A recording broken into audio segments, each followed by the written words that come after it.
Brown County Commission to order. Start with the pledge. I pledge allegiance to the flag of the United States of America and to the republic for which it stands, one nation under God, indivisible, with liberty and justice for all.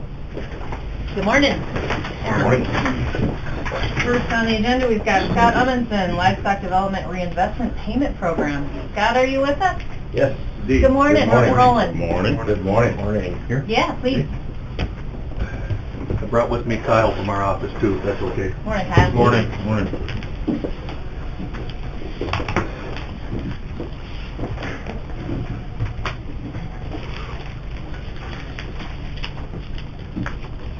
Sure enough, I have more. One more? Yes, sir. You got it? Okay. Thank you.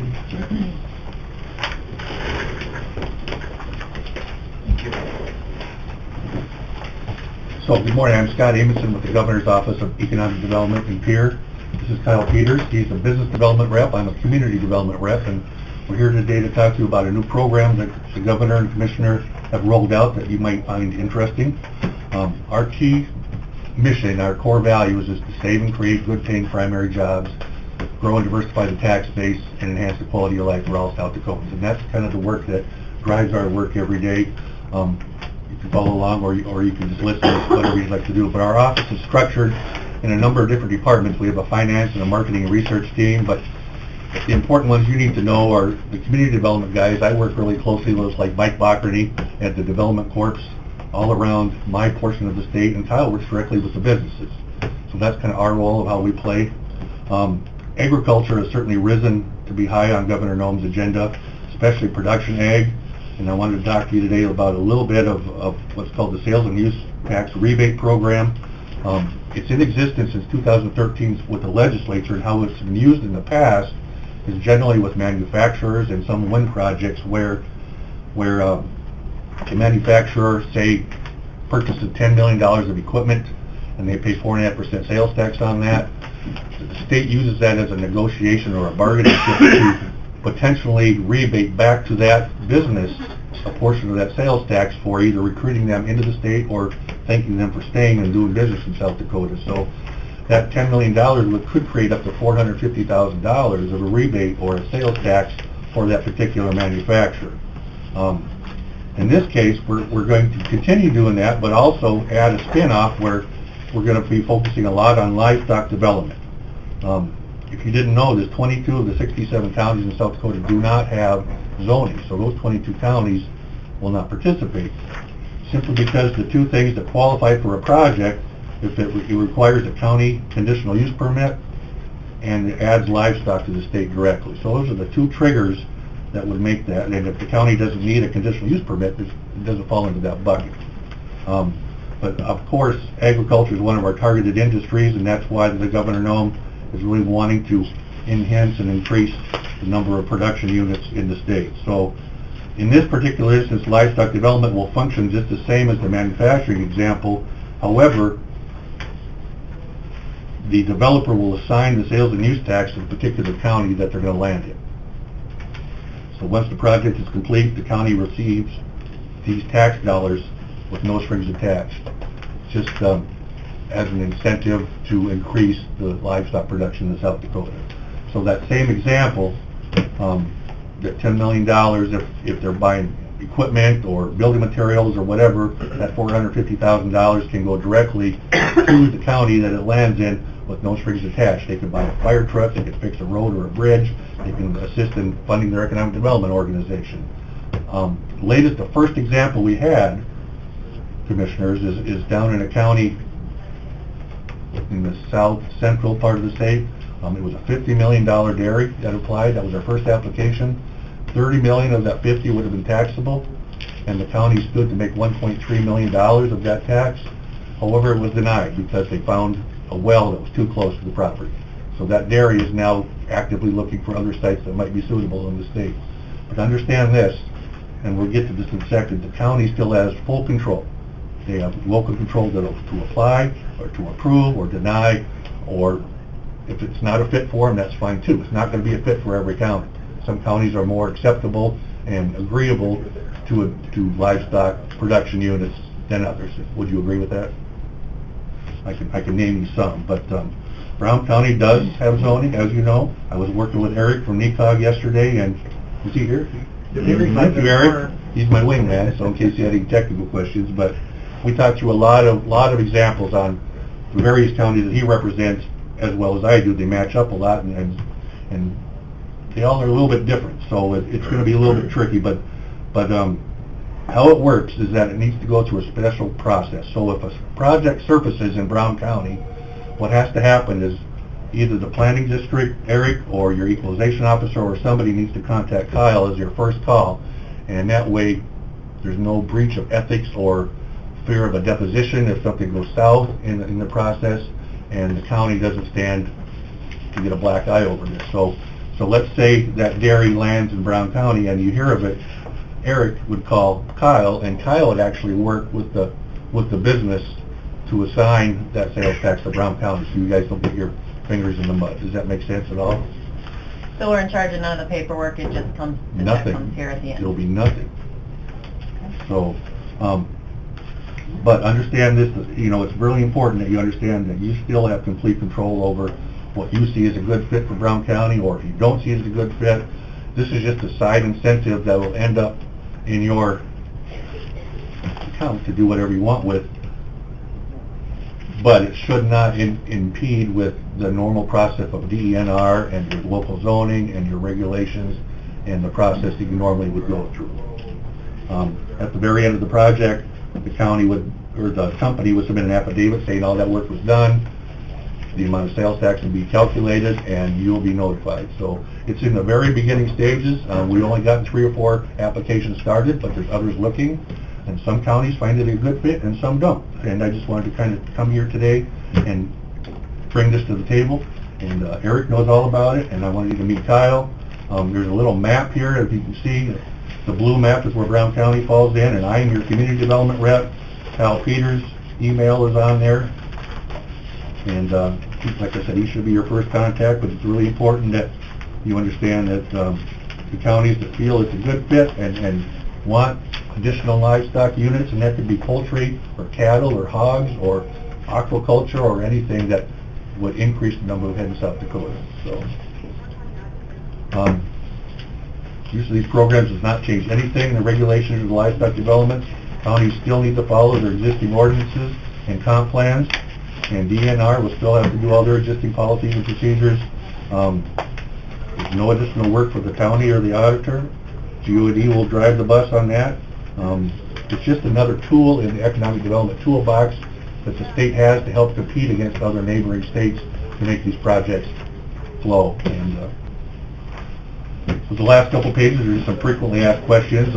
One question I get a lot is there's no minimum size. It could be a $1 million chicken deal. It could be a $100 million dairy.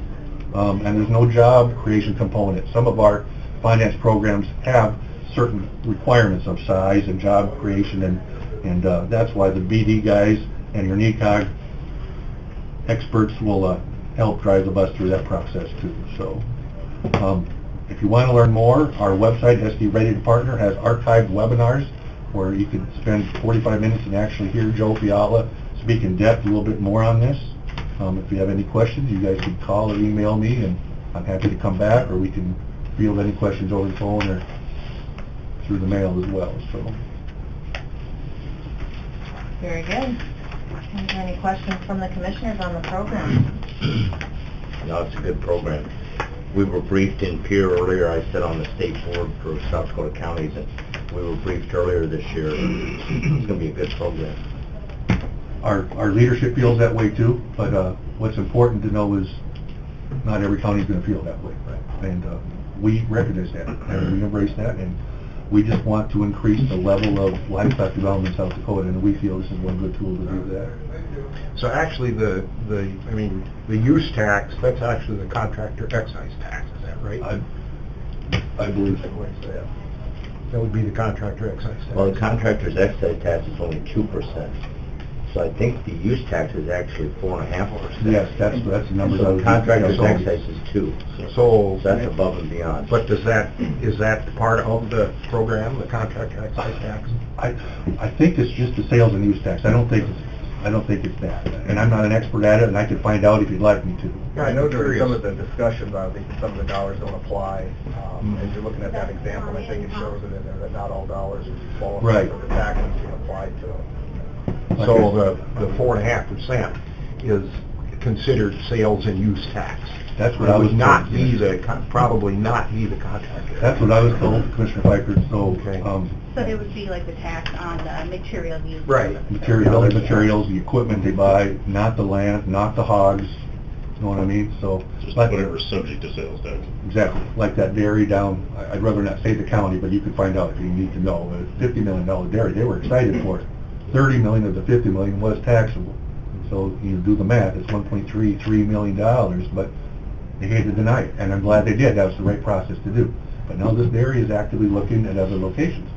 And so is Clark, and so is De Smet, and so is Huron, and there's a lot of counties that are excited about it, but I can give you 3 or 4 that are not. And the commissioners don't want it in their backyard. And that's fine too, you know, but So how, you had said that there are 22 counties that don't have planning and zoning ordinances, so then basically they're out of the loop on this. exactly, because that conditional use permit is a trigger. It's one of the 2 triggers that would make that, and if you don't need a permit, it's not going to fall into the program. So the state isn't going to be involved with those individual, say one of those counties wanted to get involved and they don't have a planning and zoning ordinance in place, the state's not going to become involved as far as helping. I mean, There it may might be encourage incentives, them, but it not might through this encourage, program. it might encourage Correct. them to move forward as far as It might. setting some planning and zoning ordinances in place. But we hope that they don't do it in a way simply because of this. We hope that they do it for the benefit of their county and not lower the standard just to make it fit. There still has to be some ethics and planning involved. Is that right, you said? So, yeah, I mean, my region is clear up here, and only 4 of my 26 counties are not. So I'm not going to Gettysburg, I'm not going to go to Timberlake, because they don't have zoning. But all you guys do. So you're high on my list, and I wanted to make sure Brown County was one of the first ones I did. So before I worked for the GOAD, I was the economic development guy up in Britain and Marshall County for about 9 years. So I met a few of you at some regional meetings before. So One of the first questions that I asked after our meeting in Pierre was existing projects, but it clearly states that they're under construction. And I was thinking specifically of the hog operation Yes, sir. down at the it happened colony. from this day forward. Yep. I apologize for that, but even in Clark County, they have 2 ongoing projects and they're not eligible. That's the starting point, Yeah. yeah. But now that we know about it, if they come for a permit, we could hold off and not put them on right away. That's exactly the process you should do. You should, when a project surfaces, before anything is action taken, my recommendation is that somebody needs to contact him. He's the one that contacts the company, so you guys don't get any fingerprints or negativity in case it goes sour. Does that make sense? Yeah. Yep. And we wouldn't have to worry about this in Brown County because we have pretty strong-willed zoning board, but has the concern ever been raised that because of this program, we might look for shortcuts or approve things that maybe we shouldn't in the state as an incentive? The planning districts and I have had lengthy conversations about that, and we hope that the standards do not change. That's all we can do. You know, some counties are going to see it a good fit. I hope some don't cheat the system, but it's brand new, and we may have to make some adjustments as it goes. And one thing we were hoping for is that conditional use permit wasn't a trigger. Maybe it was a certain level of number of hogs or number of cattle rather than the permit. And so sometime, I'm hoping the legislature will look at that and possibly make an adjustment. Do you agree, sir? I would agree with that. Yeah. So is the other planning district. It does raise those questions as to whether you're changing your ordinance levels, whether you're approving something that you wouldn't normally approve. Exactly. Instead of an animal unit level, then it's just, here it is, and that might also then change from a zoning standpoint for those counties that don't have zoning, if they allow them to participate as well. Yeah, that would be my concern too, that the planning and zoning board would continue to do their due diligence as far as, Absolutely. you know, following and not softening on the planning and zoning and that type of thing. Exactly, sir. Yeah. Well, to make changes is a pretty public process, so you have to tread carefully with that. But, you know, as you well know, with the assistance of several of the planning districts, a lot of the counties that are, you know, taking their responsibility for promoting responsible ag production, improvements and so forth, there's you know, to one extent or another, pretty well understood where there's areas geographically that fit into compliance for Yes. setbacks and those type of things, as well as assessment of what's available both for water, electricity, transportation, the rest of those kinds of things to help, you know, accelerate the process a little bit, if you will, when somebody's looking, as opposed to going out blind and just start to try and find places. Right. They can use that as a resource And to that's see why- where there's potential good fits. Exactly, and that's why a few years ago, we did the county-side analysis, where the planning districts worked up many of the townships and the plots of land and what infrastructure was better than others, and so we have some targeted sites already, the state does anyway, Department of Ag and the planning districts, but great points. So what would be the disadvantage to, instead of contacting prior to the conditional use permit, is contacting you after they have it? What's the disadvantage of that? That would alleviate the problem of feeling pressured that, hey, you know you're going to get this tax, you better approve it, and a little bit of strong arming. Why couldn't they contact the state after the conditional use? You have a good answer for that? My understanding, I'm only going from the webinar that I was on, is that it needs to be approved by the Board of Economic Development before you issue the conditional use permit to be eligible. And us issue a proposal But letter. I'm not confident on that. That was how I understood it. That's how I understand it too, but they say there's 99% of the chance it's going to get approved anyways, unless it doesn't fit into those buckets or it's illegal. You know what I mean? Mhm. So it's just a process. So we has to land on our office's desk first, so he gets involved and he gets with the county, or sorry, the company or the developer, and then it circles back to the conditional use permit. So really, it wouldn't change anything, just administratively at the state. You could change that tomorrow if the governor wanted to. I would So. think, I mean, this is great the way it is, but that would be one improvement I could see already. It's really brand new, and we haven't had an approved one yet. It's still so new that we've had 3 or 4 applications in the pipeline, but we'll see how it lands. And we're hoping it works, you know, that's the incentive to increase our livestock presence in South Dakota, so. The state's going to share sales tax money until you convince them to change their process. It would be a good idea to follow it. The only thing I would comment too, I don't think was mentioned, there's no deadline to apply for this. It's ongoing. And there's no limitation on the money because the money's being paid on each project for sales tax then coming in. So it's not as if it's going to run out if you don't have a project in the next 2 months or something. I should probably know this, but where does the contractor excise tax, where does it go in the state? Is it deposited, I mean, isn't it deposited into the Governor's Office of Economic Development? Revenue? You're above my pay grade, Commissioner, I have no idea. I mean, It all goes to the revenue, but I don't know where then it goes to, but it goes someplace. I can once sure it find gets out revenue. for you and It's an contact the application, auditor if you'd like me to. Yeah. Okay. Where's the contractor excise tax monies when they're collected from the contractor? Okay. Where do they go? Where are they deposited? It would I think be that'd really be Department of neat if Revenue. that was coming back on the projects too. One of my colleagues used to be for the Department of Revenue, so I'll call Adam and he'll know that. Yeah. And I'll email the auditor if that's okay. Sounds good. Okay, Any other questions? thank you. And that was the only concern I heard, so if you don't mind taking it back next time you guys meet, is if we could move that point from having to do it prior to getting the permit to doing it immediately after. And then we could work with Eric and our planning to get, you know, to the state. All right, Thank you. thanks for having us. Yeah, Thank you very much. appreciate it. Appreciate it. For coming in. Safe travels, You guys 74. have cards. Thank you. Next on the agenda, we got Scott Bader, Planning and Zoning Director, with a department update. Mr. Bader, are you with us? Sort of. How are you this morning? Morning. We'd asked you to just come in and give us a department update on how things are going and what we need to be doing over there with the change coming. Where do you want to start? As far as the,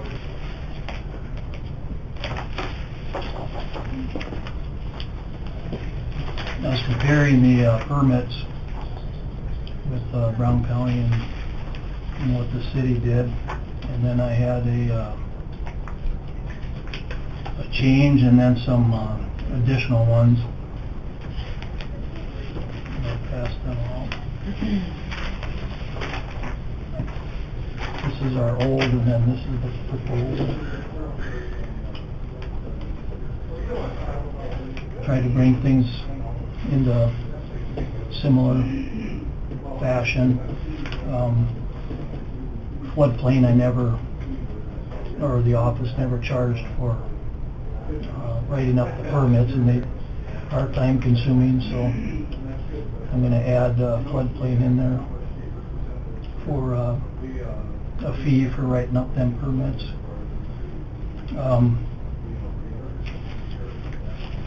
I asked the city for a permit fee schedule, and when it comes to the actual permits, like if they're going to build a building or a house or something like that, they have a structured permit fee process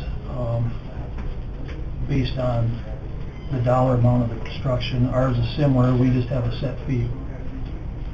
And one thing that we have to keep in mind on that part is most of your municipalities, when they're charging their fees, they have an inspection department. So their fees normally would be higher than what the county does that doesn't have an inspection department. So I have something started on that. I went through all the subdivisions and stuff in the 3 mile area that we are gaining as far as planning and zoning. And all the zoning that is on all them parcels will be compatible with what we're doing. And I had it planned to present it to the Planning Commission the next meeting to get their, I guess, their advice that they want to forward to the County Commission. That there's a couple ways we can do that, and one is to take all the parcels that are labeled with a zone from the city that was based on their ordinance, and then the county has their ordinance that we used outside 3 mile.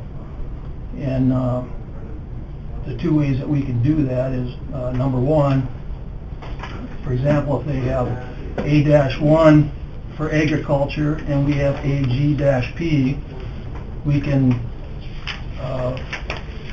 create our temporary emergency where we're going to cross over. Anything labeled A-1 will be treated as AG-P in our area. Mini eggs, we both have that. We both have commercial and highway commercial. They have a third commercial for Central Business District, which won't really affect us. And then residential, they have 3 residentials, R1, 2, 3. We have R1, and then we have a rural urban for small towns and lakefront. We can do some adjustment with that. Industrial, they have the industrial park, and then unrestricted industrial. So our light industrial will be similar to industrial park, and our heavy industrial is similar to the unrestricted. So going down the line, we end up pretty similar on most of them. However, the ordinances are just drastically different. So for that piece of it, Scott, are you envisioning just putting a key together that says those, what equals what? Put that key right into ordinance?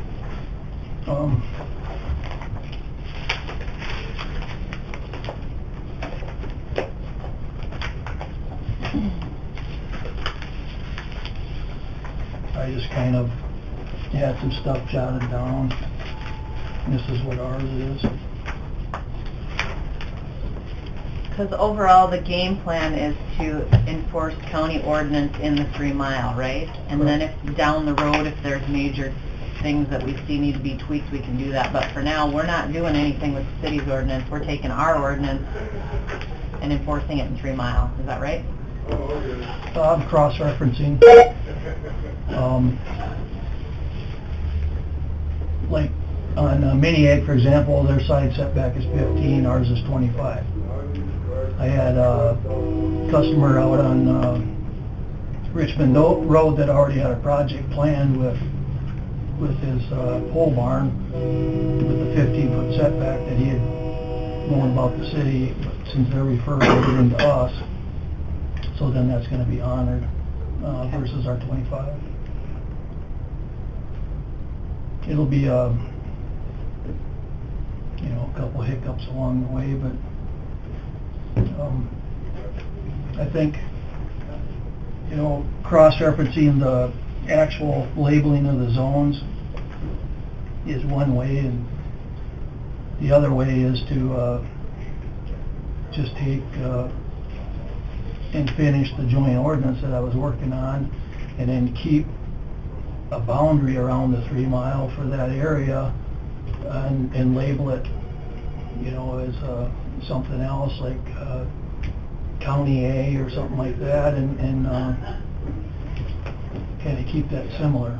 But I see a lot of problems doing it that way. I'd rather cross-reference.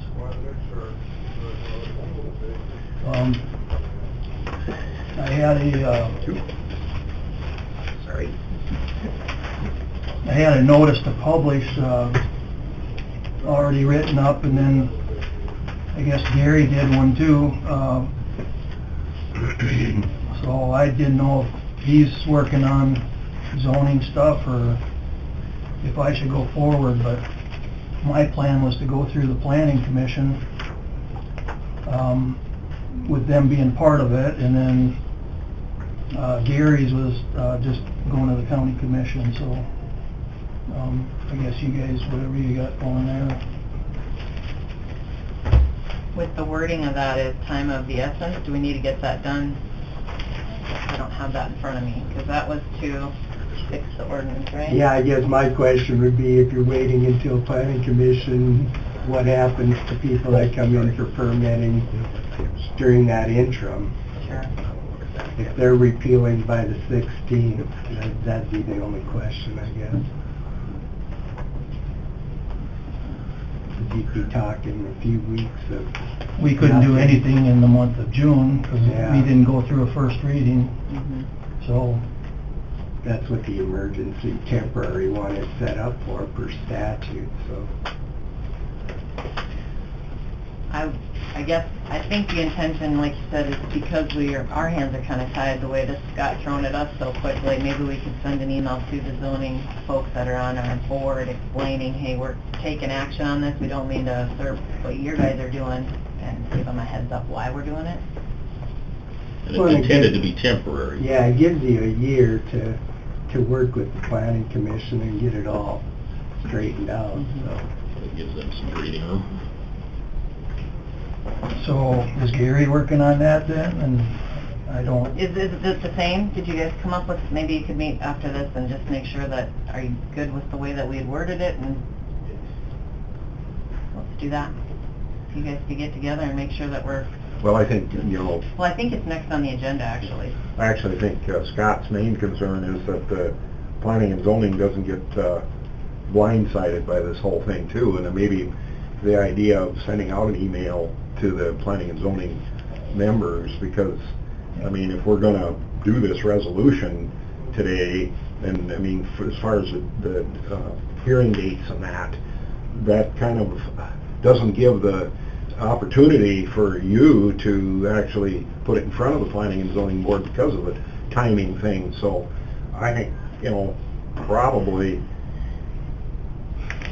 we need to move forward with it, and then let planning and zoning know that it wasn't an intent to run over top of them. It's more an issue of...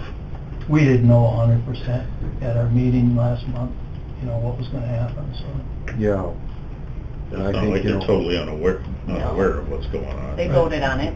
And I think for the most part, county planning and zoning, really, I mean, the input that, or how would I say it, what they've gotten from the public is they're, willing to work in the 3 mile limit, to work with the ordinances, whatever they are. I mean, whatever the county comes up with, so, But this hopefully would allow us to be able to let people apply for and get permits and things like that throughout that month without knowingly not having the authority to do that. Right. And then work through the Just to details. open it of up so that the county's got the Yeah. authority to... And work through the permanent details on a more thorough basis as opposed to trying to sprinkle that through. And like I said, last month they did vote on it, and it was unanimous that they supported, you know, Making the change. acknowledging that we were expecting joint, but that if this is the way they're going, then they're willing to take it up, so it's not, a surprise, but just so they know that's what this is part of, the cleanup language to get that done. And in all of this, for the public to know that it was never the intent of the county to take away from the city the 3-mile limit. The intent was for the county to have the opportunity to sit with the decisions that were made in that 3-mile limit in planning and zoning. And so that is key one in this whole thing. We're doing what we have to do as a result of what came from the city, plain and simple. We just wanted to say in what was going on in Exactly. that 3 mile. I've had nothing but compliments. I haven't had any complaints from customers and stuff. So I certainly don't have the time to really double up. If he wants to run with that, then I'll just let him do that, the publishing and all that. That Okay. just keeps us in compliance in the interim.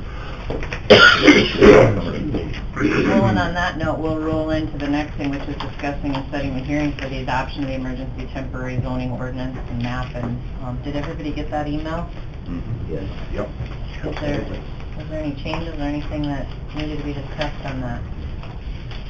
So you've seen it then, Scott, what Gary was working on? I see, yeah. Okay. I think the sooner we set the hearing date, the sooner we can get it enacted and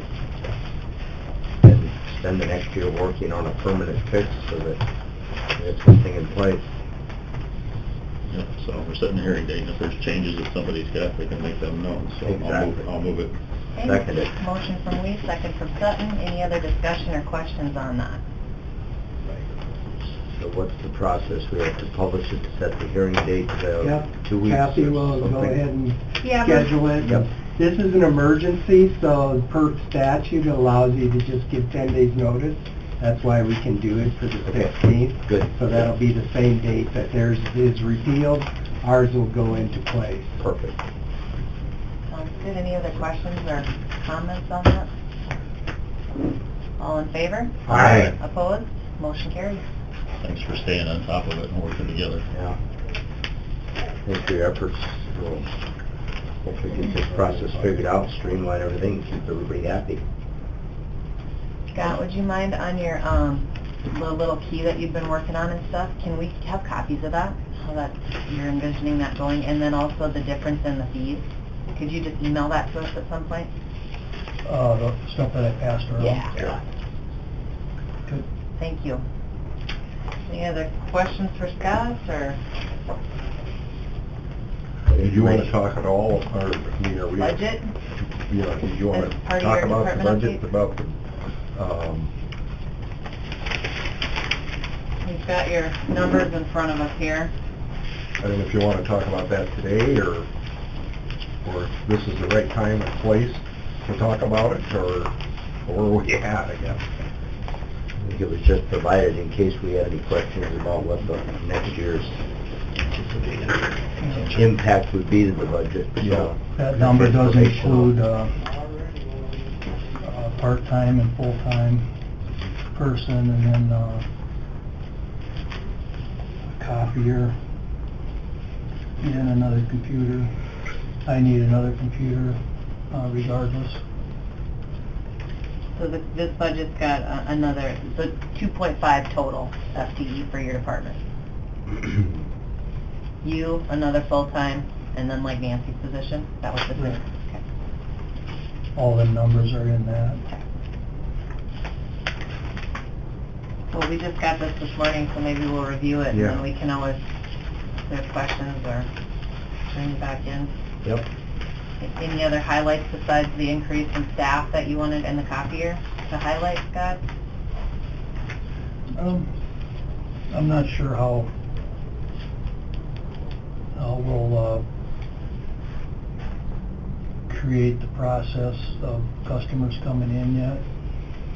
You know, as far as like stopping at Nancy's desk and starting the applications and stuff, and then, you know, because I'm going to have her doing a lot of the typing in applications. Like the July meeting, we've probably, I'm going to say we probably had 300 certified letters, between 200 and 300.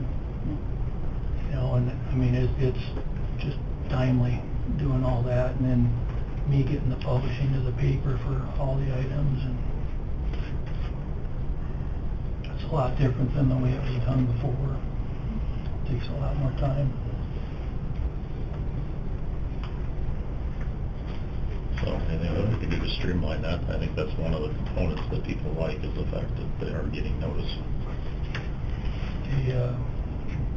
They really appreciate it, you know, like in the codified laws, the municipalities set out their signs on a stake, which makes sense in town. Your neighbors are going to see it in most cases, but out in the country, it seldom.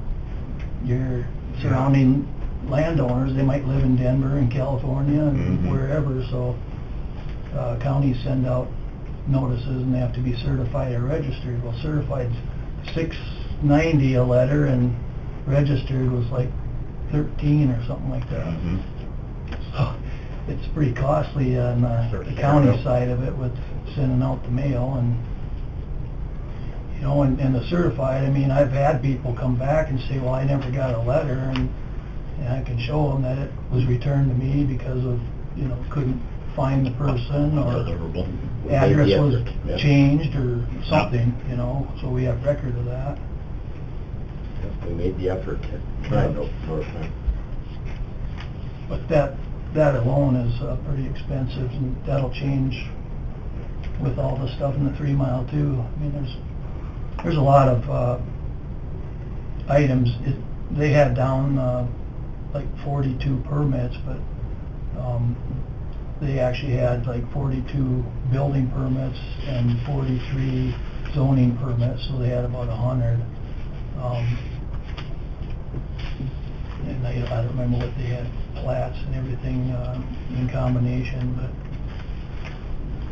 We'll have to monitor that and adjust fees accordingly, yeah. so it can come close to standing on its own. Yeah, and our variance fees definitely need an increase, and the conditional use one needs an increase. And those are nothing you need us for, right? That's just administrative, you just do it? No, that'll go through a resolution. Oh, it does? Yeah, Okay. it's gotta be adopted. It's not actually in the ordinance. The ordinance refers to the resolution passed. Okay, gotcha. So when I present that, and then you guys would pass that, and then it just basically get filed. Well, I think we should do that ASAP. Yeah. Get it on whenever you're ready.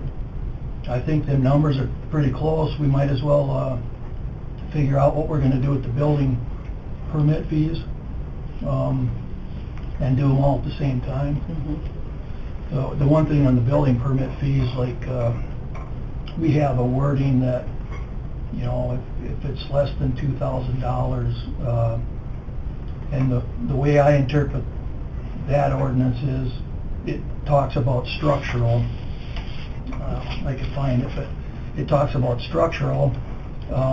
Anything that takes new space basically is going to require a permit, no matter what the price is, for buildings and so forth and additions. And then the other one is, if it's less than $2,000 on regular items, and the intent was for siding and shingling and stuff, that the minimum permit fee would be $5. So I would like to take that and get rid of that $2,000 in the terminology, and just have like a $25 flat fee up to like $8,350 or something like that, till you get to that $3 per thousand. You know, just have a flat $25, and Mhm. And you don't have to sit and say, well, I thought $2,000, and when it comes to $2,000, if they're gonna put up a shed with free lumber that they tore down a barn, I wanna look at floodplain, I wanna look at setbacks. I don't wanna say you don't need a permit. You know, on the Merry Way, we still have to verify stuff with zoning, so that's the way that I do it. And the flat fee of the $25, it just, it's a lot simpler. I can't imagine it still covers costs, but at least it gets you a whole lot closer than where you are now, and that's why I'm just looking at it, just wondered even, you know, the $20 one for the floodplain, I mean, it's, try and keep it reasonable, but probably should be 25 too, just to Rather keep than things- zero, because, I mean, there's a lot of time that's Yeah, right. spent in just that floodplain permit and So- documentation and stuff, so. So I would suggest making that $20 one 25, and then go ahead and include, you know, what you're talking about for the fee structure, and then send that out, and If it get it on for discussion in the next week or two. And if it requires Or time, that. yeah, it Yeah. should be charged for. Mhm. And the moving permit and demolition permit, we never charged anything for them, but I think I put down $10 a piece on them, and the biggest thing is if they're gonna have a demo on their farm or something, so they're not taxed for the building for a couple more years. Right. They know it's gone. Yeah, so it's a fairly minimal amount, but that way you've got the documentation that you can share to say To you the need to assessor's be, office. you need to be alerted this structure's probably not here anymore. Yep. So I 10 think years that's where- later, they come back and want a rebate, Yeah. abatement, because the building wasn't there, nobody knew it was gone. Yep, Yeah, so I appreciate you mentioning that, and I think that makes sense. so, All that's right. about all I have this morning. Well, Thank you, Scott. Any other questions for Scott? All right. Yeah, share that with us if you would, and get it on the agenda and get it going. Good. Thank you. Have a great one. That brings us to the end of the regular agenda. Can we go to your stuff, Kathy? Yeah, we have minutes from June 25th. Move. Second. Moved from Sutton, seconded from Reichert. All in favor, say aye. Aye. Opposed, nay. Motion carries. Claims. Move. Second. Moved by Reichert, seconded by Sutton. All in favor, say aye. Aye. Opposed, nay. Motion carries. HR report. Did everybody get a chance to look at that? Yep. Yeah, move. Second. Moved from Weiss, second from Sutton. Any questions? All in favor, say aye. Aye. Opposed, nay. Motion carries. There are actually no fair contracts. The assessor's office fee schedule. Move. Second. Moved from Sutton, seconded by Reichert. All in favor, say aye. Aye. Opposed, nay. Motion carries. Weed and pest mosquito control grant application. So moved. Moved by Reichert, Second. seconded by Weiss. $15,000 grant. We can test attempt to control. Yeah. All in favor, say aye. Aye. Opposed, nay. Motion carries. Temporary alcohol license. Move. Moved by Second. Sutton, seconded by Weiss. All in favor, say aye. Aye. Opposed, nay. Motion carries. The landfill DNR grant. So moved. Moved by Reichert, seconded by Weiss. All in favor, say aye. Aye. Opposed, nay. Motion carries. The fair promo ticket list. Move. Moved by Sutton. Wow. Did you see him? I want to look at some more. Seconded by Weiss. Did you have questions on any particular, or just, Just so many of them. it's actually less than it used to be? Is it really? Oh, by a bunch. They've trimmed it back quite a bit. All in favor, say aye. Aye. Opposed, nay. Motion carries. We have lots of partners. Legal assignment. Move. Moved by Weiss, Second. seconded by Sutton. All in favor, say aye. Aye. Opposed, nay. Motion carries. Leases. Move. Moved by Reichert, Second. seconded by Weiss. Any questions on those leases? All in Bunch of favor? them. Yeah, there is. All in favor, say aye. Aye. Opposed, nay. Motion carries. That's everything that I have. Gary? Per discussion last week, just wanted to let you know that I did talk to Vic about doing the closing on the Millen building. He said he could do the closing and contract for a few $100. If that was okay, I'll have him write up a contract and submit it for next week. So that's if we decide to just take bids and... Sealed bids, You and would then do the he'd legal do the side. legal side. Sounds reasonable to me. Okay. All right, I'll have him write it up. Also, I wrote up a draft for a notice for the sealed bids that I passed on to Carly, and she'll take a look at that, and we'll get that moving hopefully too next week or so. Good. So, And thank you for checking out the appraisal value and getting that fixed Oh, from no last problem, week. That was no good. problem. We Yeah. discovered there was a warranty on the roof that we thought was the value, and we got that back up, so that'll help out, I think. Anything else? Yeah, that added a fair amount, and then I just need an exec for personnel. Okay. Move it. Moved by Sutton, Second. second by Weiss. All I in have favor, say I have aye. contracts and proposed and pending litigation. Okay, we're gonna do all three, personnel, legal. Cover the whole gamut. Oh, good, thanks. All in favor, say aye. Aye. Opposed, nay. Motion carries. We'll be. All Sure. right, we are out of exec session. No. Absolutely. As it should. Did anybody else have anything, did you have anything else come up while we were in? I don't think so, Okay. no. Anything else? Nope, we're good. Commissioners? Charlie? All right, I'd entertain a motion to adjourn. So move. Second. Moved by Piker, second by Sutton. All in favor, say aye. Aye. Opposed? We'll be adjourned for next week, till next week. Thank you.